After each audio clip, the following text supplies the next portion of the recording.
Bismillahirrahmanirrahim. Assalamualaikum warahmatullahi wabarakatuh. Alhamdulillahi rabbil alamin.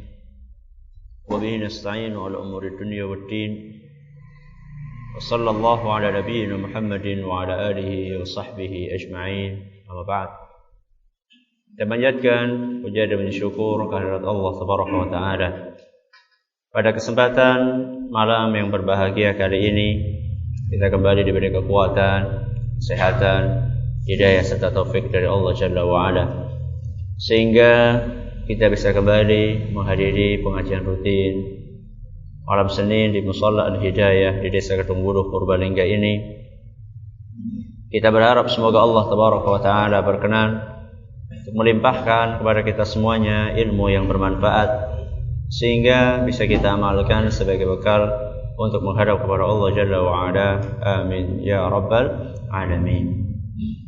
Salat dan salam semoga senantiasa tercurahkan kepada junjungan kita Nabi besar Muhammad sallallahu alaihi wasallam, pada para sahabatnya, keluarganya dan umatnya yang setia mengikuti tuntunannya hingga di akhir nanti. Para hadirin sekalian yang kami hormati dan juga segenap pendengar Radio Muslim Jakarta dan sekitarnya, serta para pemirsa UFI TV dimanapun Anda berada. Dari sekian pengajian yang telah kita pelajari pada pertemuan-pertemuan yang telah lampau, kita akan mengetahui dengan haqqul yakin bahwa doa adalah merupakan salah satu ibadah yang sangat mulia di dalam agama kita. Makanya Nabi kita sallallahu alaihi wasallam mengatakan ad-du'a'u huwal ibadah. Doa adalah ibadah. Di dalam riwayat lain yang dinilai dhaif oleh sebagian ulama, ad-du'a'u mukhul ibadah. Doa itu sumnya ibadah. Apa sum? Intisarinya ibadah. Karena doa adalah merupakan ibadah, maka kita harus menyadari seperti ibadah-ibadah yang lainnya, agar doa kita diterima oleh Allah Subhanahu wa Ta'ala, maka kita harus mengikuti apa yang sudah digariskan oleh Nabi kita Muhammad sallallahu alaihi wasallam. Kecuali kalau kita tidak pengen ibadah kita diterima. Dan saya rasa tidak ada orang yang beribadah kemudian dia tidak punya cita-cita ibadahnya diterima. Saya yakin orang yang melakukan ibadah, ya harapannya ibadahnya diterima. Kalau kita ingin ibadah kita diterima, termasuk di dalamnya doa kita diterima oleh Allah Subhanahu wa Ta'ala, maka kita harus mengikuti rambu-rambu garis yang sudah digariskan oleh Nabi kita Muhammad sallallahu alaihi wasallam. Kenapa? Karena petunjuk beliau adalah petunjuk yang paling baik. Aturan yang digariskan oleh beliau adalah aturan yang paling sempurna. Tidak ada aturan yang lebih baik dibandingkan aturan yang digariskan oleh Nabi kita Muhammad sallallahu alaihi wasallam. Makanya Nabi kita sallallahu alaihi wasallam setiap Jumat sebelum berkhutbah beliau senantiasa mengatakan, amma ba'du fa inna asdaqal hadithi kitabullah.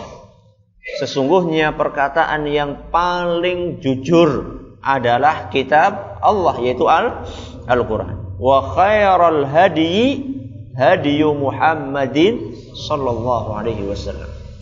Dan sebaik-baik petunjuk adalah petunjuk Nabi kita Muhammad sallallahu alaihi wasallam. Dan ini seharusnya senantiasa kita hadirkan di dalam setiap detik kehidupan kita. Jadi manakala kita melakukan suatu ibadah, ada ibadah A dan ibadah B, tata cara A dan tata cara B. Kita tahu persis bahwasanya tata cara A adalah yang diajarkan oleh Nabi kita Muhammad sallallahu alaihi wasallam, sedangkan tata cara B adalah tata cara yang dibikin oleh orang selain Nabi SAW.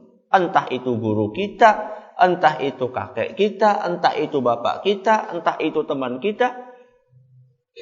Walaupun kita sudah mengamalkan praktek-praktek yang tidak ada contohnya dari Nabi SAW itu sekian puluh tahun, dan kita sudah terbiasa dan sudah merasa nyaman dengan tata cara itu, seharusnya ketika kita mengetahui bahwasannya tata cara yang kita lakukan selama ini ternyata tidak sesuai seperti apa yang diajarkan oleh Nabi kita Muhammad sallallahu alaihi wasallam, maka seharusnya kita mengingat sabda Nabi SAW ini. Wa khairal hadi hadi Muhammadin sallallahu alaihi wasallam. Sebaik-baik petunjuk, sebaik-baik aturan, sebaik-baik ajaran adalah ajaran yang digariskan oleh Nabi kita Muhammad sallallahu alaihi wasallam. Tidak ada aturan di muka bumi ini yang lebih baik daripada aturan yang diwariskan oleh Nabi kita Muhammad sallallahu alaihi wasallam. Termasuk dalam masalah doa. Dalam masalah doa, petunjuk Nabi kita sallallahu alaihi wasallam adalah petunjuk yang paling sempurna dan tidak ada kekurangan sedikit pun di dalamnya. Jadi Nabi kita Muhammad sallallahu alaihi wasallam tidak pernah meninggalkan suatu kebaikan pun di dalam doa dan yang lainnya, melainkan sudah dijelaskan untuk kita. Makanya beliau pernah berkata dalam sebuah hadis yang diriwayatkan oleh Imam Muslim, kata beliau, "Ma ba'atsallahu min nabiyyin illa kana haqqan 'alaihi an yadulla ummatahu ala khairi ma ya'lamuhu lahum." Kata Nabi sallallahu alaihi wasallam, tidaklah Allah Subhanahu wa taala mengutus seorang nabi pun.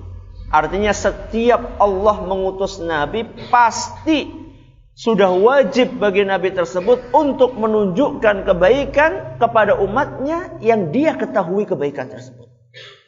Jadi tidak mungkin Nabi kita sallallahu alaihi wasallam mengetahui suatu kebaikan kemudian disembunyikan, tidak mungkin.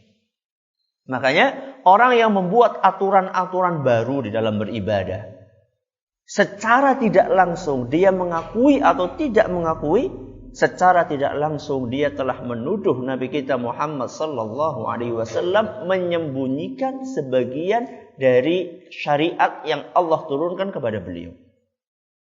Secara tidak langsung dia telah menuduh Nabi kita berkhianat. Kenapa?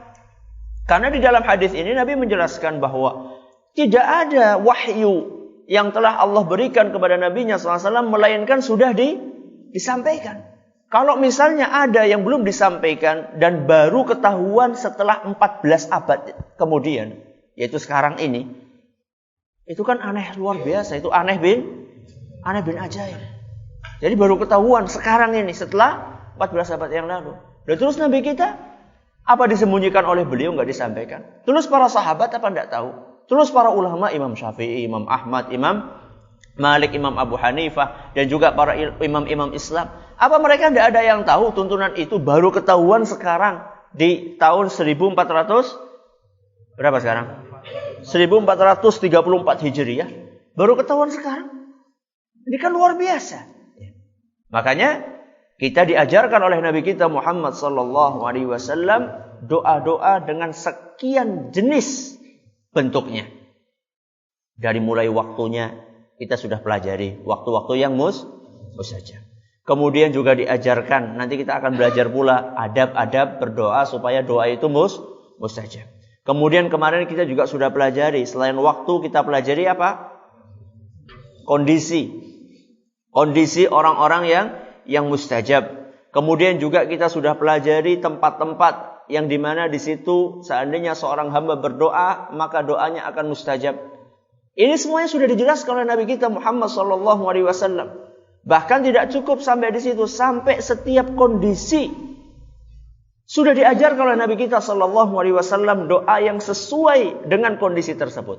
Ketika kita sedang gembira, diajarkan oleh Nabi apa yang seharusnya kita ucapkan. Ketika kita sedang sedih, juga diajarkan oleh Nabi apa yang seharusnya kita ucapkan. Ketika kita sedang sehat, juga diperintahkan apa doanya. Kebalikannya sehat, Sakit, ketika sakit juga ada aturannya dari Nabi SAW. Ketika kita mendapatkan nikmat, ada doanya. Sebaliknya ketika kita mendapatkan musibah, ada doanya. Ketika kita bepergian, ada doanya. Ketika kita sedang tidak bepergian, ada doanya. Semuanya itu ada doanya dari Nabi SAW. Makanya dikatakan bahwa permasalahan doa ini adalah merupakan salah satu permasalahan yang sangat sempurna di dalam agama kita. Sebagai suatu contoh, saya akan bawakan beberapa contoh yang menggambarkan betapa agama kita ini sangat sempurna dalam masalah penentuan doa-doa dalam momen-momen tertentu. Contoh, ketika kita memakai baju baru. Memakai baju baru. Ada doanya enggak? Apa?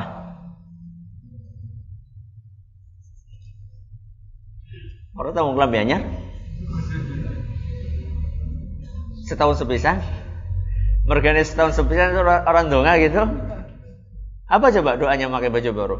Allahumma lakal hamdu anta kasautanihi as'aluka min khairihi wa khairi ma suni'a lahu wa a'udzubika min syarrihi wa syarri ma suni'a lahu. Apa artinya? Yang terakhir, ya Allah, aku mohon kebaikan yang ada dalam pakaian ini dan kebaikan tujuan dibuatnya pakaian ini. Kemudian juga aku memohon perlindungan kepadamu wahai Rabbi dari keburukan pakaian ini dan keburukan tujuan dibuatnya pakaian ini. Apa pakaian memiliki keburukan? Apa keburukannya? Hah? Tidak menutupi aurat. Kalau itu nggak boleh dipakai. Jelas gak boleh dipakai. Jadi jangan baca doa kalau baju pakai itu. Tetap itu mengandung keburukan. Apa misalnya yang lain? Hah? Tujuannya. Apa tujuannya? Ada orang pakai baju baru. Tujuannya adalah untuk pamer, berbangga diri, bersombong diri. Kita dinasihatkan sama Nabi SAW untuk membaca doa ini supaya kita terhindar dari tujuan-tujuan buruk tadi. Ada yang lain? Yang buruk apa lagi? Cepat rusak. Itu buruk enggak? Buruk. Oh, cepat rusak kan kelambine murah ya cepat rusak. Nek kelambine larang ya ora, belum tentu. Ada orang baru beli baju mahal, ada sebagian baju itu harganya puluhan juta. Kelambi regane pira? Puluhan juta. Itu katanya dipesan ke desainer khusus. Jadi limited edition. Jadi pakaian yang hanya dikeluarkan terbatas sekali. Harganya puluhan juta. Itu kan mestinya kalau harganya puluhan juta berarti kan kuat banget kan. Mestinya. Ternyata ketika berjalan orang ngerti anak paku kecantol paku langsung sobek bret. Bayangkan puluhan juta langsung sobek baru dipakai sekali. Itu keburukan bukan? Keburukan. Ada orang yang harganya Masya Allah, berapa pakaian yang murah sekarang? 5.000 masa anak lebih dari 5.000. 25.000, 30.000 ya. Ternyata ora bodol-bodol. Kita sampai ya Allah iki klambi ora rusak-rusak, karepe kan cepet rusak ben bisa ganti tuku sing anyar. Ya itu subhanallah ya. Mungkin dia itu sebelum pakai baju itu dia membaca doa. Itu ketika kita mendapat nikmat. Pakai baju baru itu nikmat atau bukan? Nikmat. Disebutkan oleh Nabi SAW, ya sebagaimana kita jelaskan tadi bahwa Nabi kita SAW mengajarkan doa di setiap kondisi. Ketika kita mendapatkan nikmat, juga diajarkan oleh Nabi SAW bagaimana seharusnya kita berdoa. Contoh yang lain, ketika kita bepergian. Ketika kita bepergian, biasanya kita baca doa ketika bepergian. Tapi yang akan saya singgung di sini adalah ketika kita bepergian di tengah jalan. Kadang jalannya nanjak, kadang jalannya turun. Ada doanya enggak? Apa? Allahu Akbar kalau naik. Kalau turun? Subhanallah. Biasanya praktek enggak? Ini yang daerah, yang rumahnya di sana. Yang rumahnya di daerah sana. Tadi ketika nanjak pulang atau tadi ketika berangkat turun baca doa enggak? Hah? Oh, kepriwe sih? Katanya sudah tahu doanya. Nah, kita praktekkan dong. Nah, kita biasakan sama anak-anak kita ketika kita bepergian, ketika lagi nanjak kita membaca Allahu Akbar. Ketika turun kita baca Subhanallah. Sehingga kehidupan kita itu diiringi dengan seperti itu. Apalagi seandainya jalannya itu jalan yang mengerikan.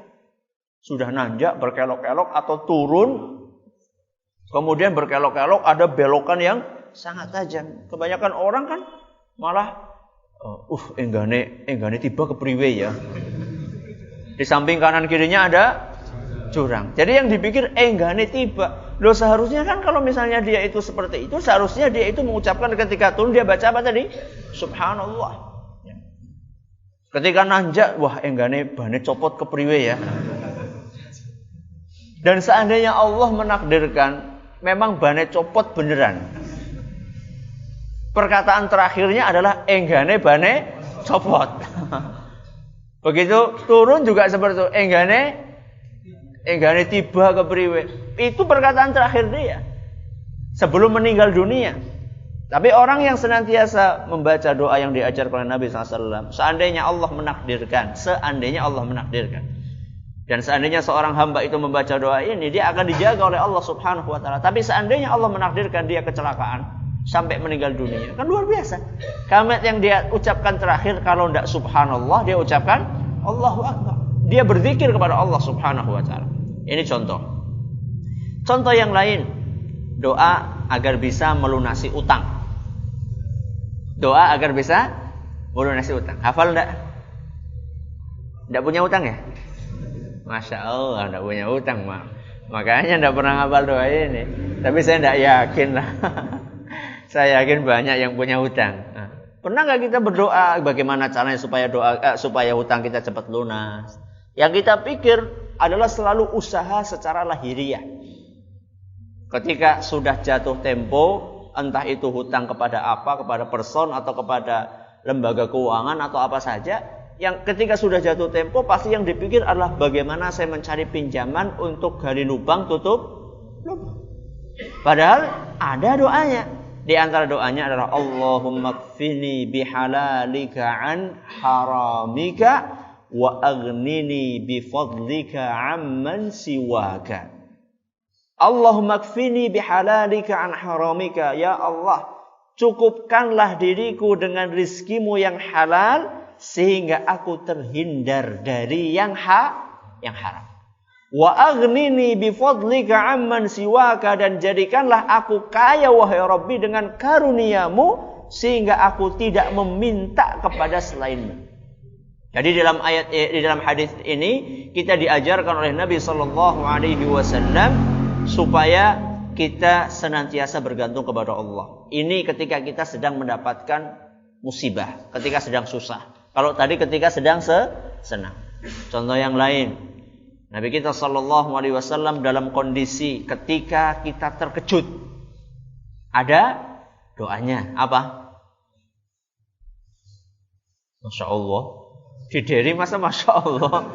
Ketika terkejut apa coba? Dalam hadis riwayat Bukhari dan Muslim disebutkan ketika terkejut kita adalah membaca kalimat tahlil. Apa? La ilaha illallah. Ya, ketika terkejut membaca kalimat tahlil. Tidak sebagian orang ketika terkejut ngomongnya astaga. Nah, ketika terkejut ngomongnya astaga. Bocah kok kepriwe tidak. Ketika terkejut kita membaca la ilaha illallah. Contoh yang lain, ketika dilanda kegelisahan dan kesedihan. Pernah gelisah? Pernah sedih?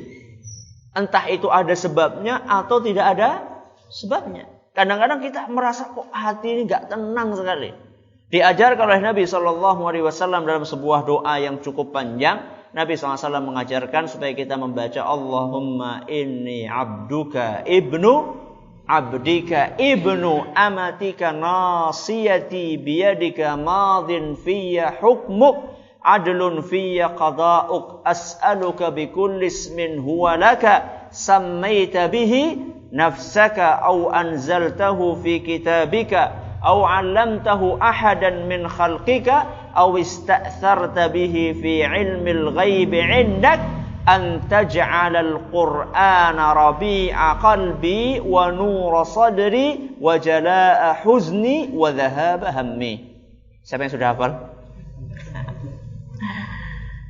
Ini kata Nabi SAW, seandainya ada orang dilanda kegelisahan, kesedihan, kemudian dia membaca doa ini, maka dijamin oleh Nabi SAW kegelisahan dan kesedihan itu akan hilang. Dan banyak orang yang sudah mencoba, ya, banyak orang yang sudah mencoba.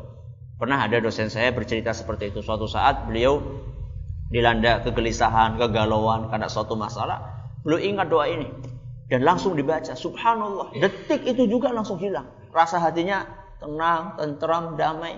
Kenapa? Karena dia mengamalkan apa yang diajarkan oleh Nabi kita Muhammad SAW. Dan Nabi SAW sudah menjamin, yang namanya hidup di dunia kan gak lepas dari itu. Entah itu karena belitan ekonomi, entah itu karena belitan anak yang kurang bisa diatur, entah itu karena belitan pekerjaan dan seterusnya, atau karena belitan masalah dengan tetangga. Ketika kita dirundung dengan masalah-masalah tersebut, alangkah baiknya kita membaca doa yang diajarkan oleh Nabi kita Muhammad SAW. Termasuk dalam momen-momen yang mungkin tidak terbayang oleh kita. Di antaranya adalah doa ketika masuk pasar. Mana? Bakul mana bakul? Hah? Pada nggak ngaku nih bakulnya. Jenengan kalau masuk pasar baca doa nggak? Doa apa coba berdoanya?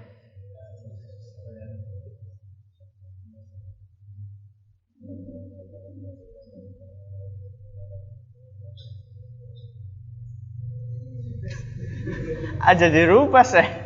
Hah? Siapa?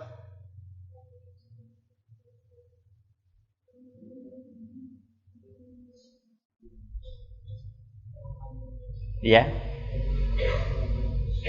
Wa huwa hayyun la yamut. Terus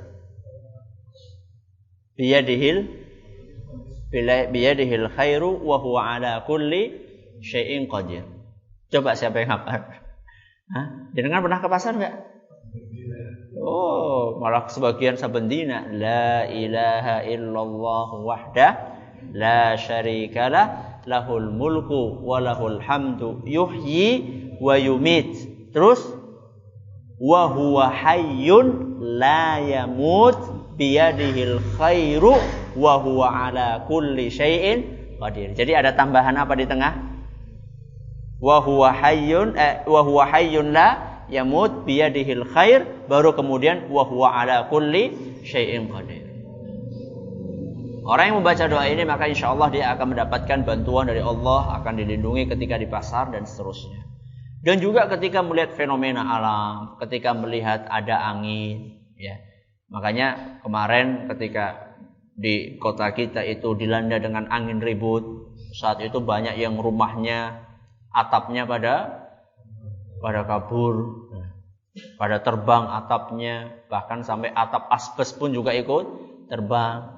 Saat itu saya tanya kepada jamaah pengajian, jenengan ibu-ibu, saya itu ibu-ibu, jenengan ibu-ibu ketika ada angin itu baca apa, Bu? Baca apa, Ustadz, ya? Ternyata banyak yang belum tahu kalau ada angin itu ada bacaannya. Kata Nabi SAW, Allahumma inni as'aluka khairaha wa a'udzubika min syarriha. Apa? Allahumma inni as'aluka khairaha wa a'udzubika min syarriha. Ya Allah, aku mohon kepadamu kebaikan angin ini dan aku memohon perlindungan kepadamu dari keburukannya. Kebaikan angin apa? Bisa bernafas, terus semriwing. Apa lagi? Apa? Menumbuhkan tanaman, terus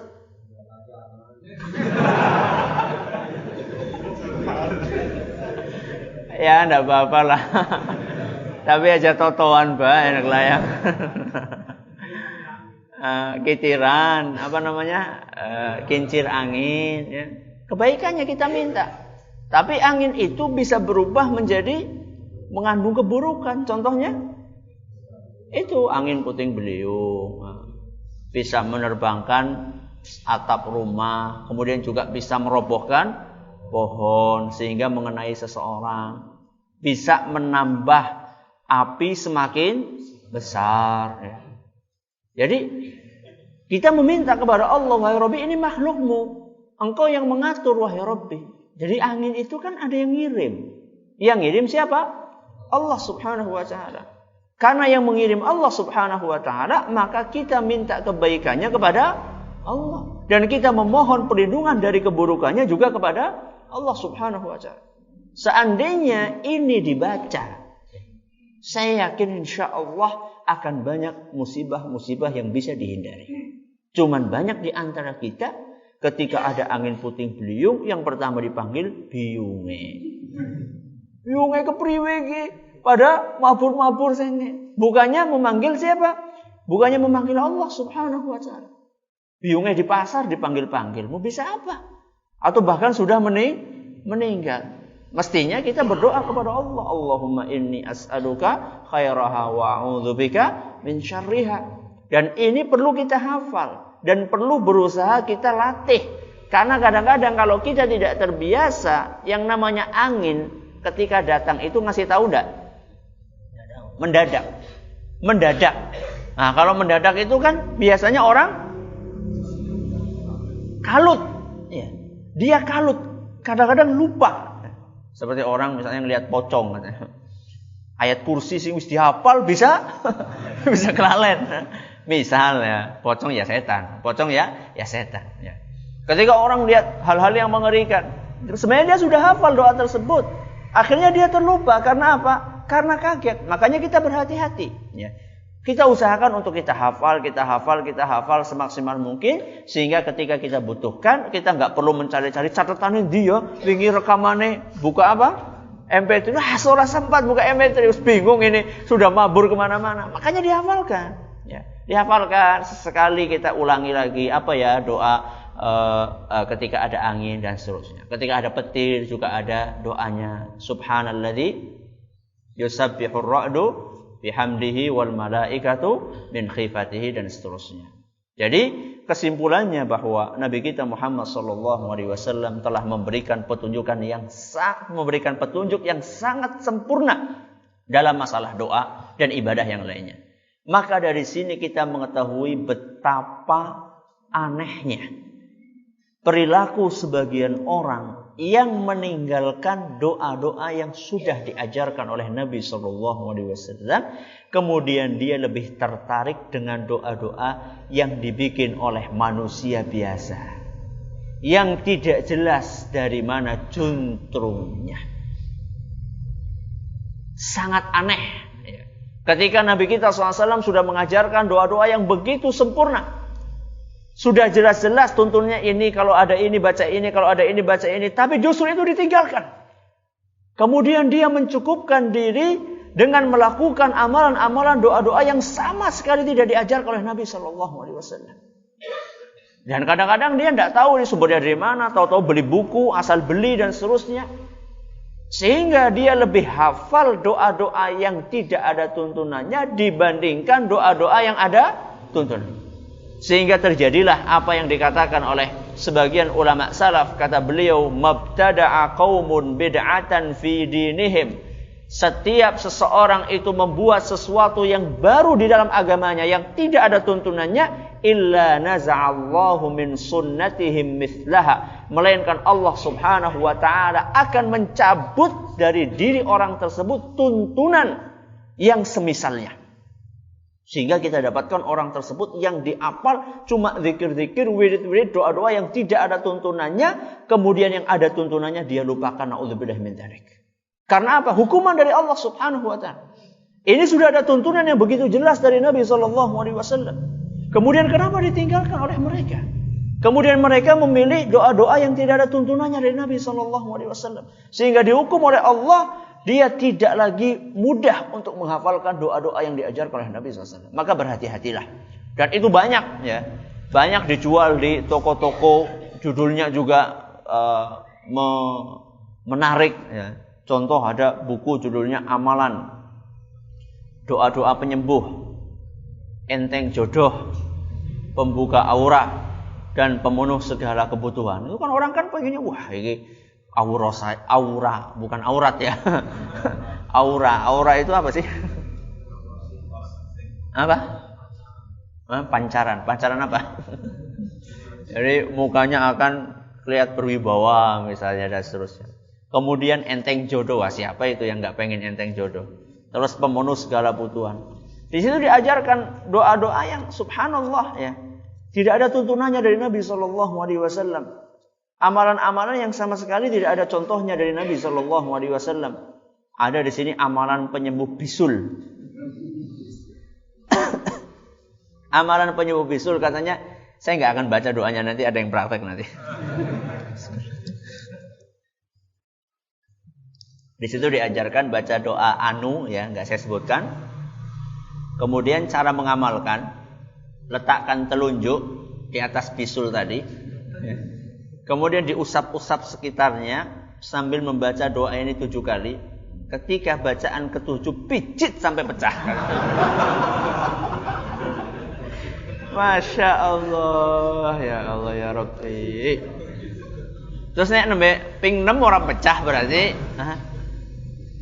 amalan agar disayangi atasan. Ya, baca ini juga nggak ada contohnya dari Nabi SAW. Nah, kemudian ada juga amalan agar segera mendapatkan keturunan, ini juga nggak ada contohnya. Baca amalan apa? Kemudian baca kalimat di atas, kemudian baca surat Al-Fatihah 11 kali, tiupkan ke dalam air putih, embunkan semalaman di alam terbuka. Jadi suruh setelah dibaca, gelasnya itu ditaruh di mana? Ditaruh di lapangan atau taruh di mana? Padahal Nabi kita SAW mengajarkan kalau malam hari kita punya gelas atau punya panci itu suruh ditutup. Ini malah disuruh dibuka. Bukan cuma dalam rumah, malah ditaruh di luar rumah. Kemudian dikatakan kemudian paginya baru diminum, lakukan cukup sekali saja dan tunggu hasilnya. Itu kan promosinya Masya Allah, cukup sekali saja tunggu hasilnya. Kalau belum berhasil, coba lagi. Gitu. Masya Allah. Orang yang mudah terprovokasi, orang cukup sekali. Kalau nggak berhasil, ya coba lagi. Kalau sampai 10 kali, ya sama saja. Ya. Ini dikarang oleh seorang ustadz dalam tanda kutip yang sering muncul di televisi. Sekarang kan orang kebanyakan kan mudah tertipu. Wah, masa ustadz muncul di TV itu salah. Dan banyak terjadi fitnah. Ya. Banyak terjadi fitnah dengan tadi, orang mudah tertipu. Padahal sebenarnya belum tentu. Makanya tidak setiap orang yang sering muncul di TV itu kemudian lantas bisa dijadikan sebagai panutan, bahkan dijadikan barometer. Belum tentu. Ya kita harus kritis. Kita sebagai seorang muslim tidak bisa kita asal sekedar menerima saja. Karena juga perlu kita sadari bahwa televisi pun juga mereka dibalik itu semua mereka ingin meraup keuntungan. Sehingga dipilihlah ustadz-ustadz yang kira-kira bagaimana bisa menarik, terutama ustadz-ustadz yang lucu. Sehingga rebutan penonton antara pelawak dengan ustadz. Ya. Ustadz yang lawak, pelawak yang nyamar jadi ustadz. Repot jadinya. Jadi tidak setiap yang sering muncul di TV kemudian lantas kita terima, kita amalkan, belum tentu. Kita harus kritis. Sebagai seorang muslim kita harus bersikap cerdas. Ini contoh. Ada contoh yang lain ya. Judulnya Saripati Mujarobat. Nah, melalui ayat-ayat Quran dan sunnah Rasul. Wah. Di dalam muqaddimahnya dia sudah mengatakan Sari Mujarobat ini banyak menggunakan ayat-ayat Quran dan sunnah sebagai wasilahnya. Jadi tipuan ya. Sehingga orang yang tidak paham dikira wah ini dari Quran sama dari hadis masa sih salah, tidak mungkin ya. Padahal sebenarnya yang kita perlu ketahui itu bukan hanya bacaannya tapi penempatannya. Penempatannya di mana? Sering kita ingatkan. Kalau misalnya orang membaca subhanallah, bagus enggak? Bagus. Tapi kalau tempatnya salah, maka akan menjadi salah. Contohnya orang takbiratul ihram membaca subhanallah. Orang yang lainnya Allahu Akbar, dia membaca subhanallah. Benar enggak? Salah. Salah subhanallahnya, atau salah penempatannya. Ini yang kadang-kadang tidak disadari oleh banyak orang. Misalnya ada orang meninggal, alhamdulillah. Gimana kira-kira? Dikeperuki sama orang. Karena sudah ada bacaannya ketika ada orang meninggal, bacanya inna lillahi wa inna ilaihi raji'un. Bukan berarti membaca alhamdulillah itu tidak boleh, tapi penempatannya itu yang tidak betul. Begitu juga di sini. Ayat-ayat Al-Quran dicampur-campur antara ini dengan ini, kemudian ditempatkan di tempat-tempat yang tidak benar. Dan yang lebih mengerikan lagi, dia mengatakan semoga Allah menjadikan tulisan ini amal jariyah. Masya Allah. Ini bukan amal jariyah ini dosa jariyah ini. Ya, karena setiap yang mengamalkannya akan mendapatkan dosa. Karena tidak ada tuntunannya dari Nabi SAW. Dari judulnya saja kita sudah tahu sekilas. Di sini saya hanya akan baca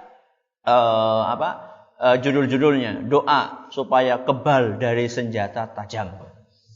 Nah, jadi pakai ayat Quran, bukan pakai mantra-mantra. Dan saya nggak akan kasih tahu, nanti ada yang praktek nanti. Kemudian juga agar tidak dilihat oleh musuh.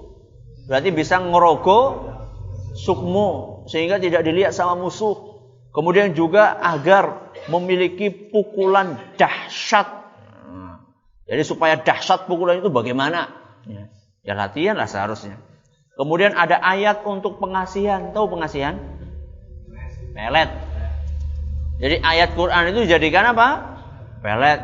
Kemudian ada juga doa agar dinaikkan pangkatnya oleh atasan. Supaya naik pangkat itu ada doanya, ada ayatnya yang perlu dibaca. Ayo siapa yang pengen naik pangkat? Di sini di beberapa aturan-aturannya dijelaskan. Cara mengamalkannya adalah tulislah ayat di bawah ini pada kulit kijang. Bukan mobil kijang ya.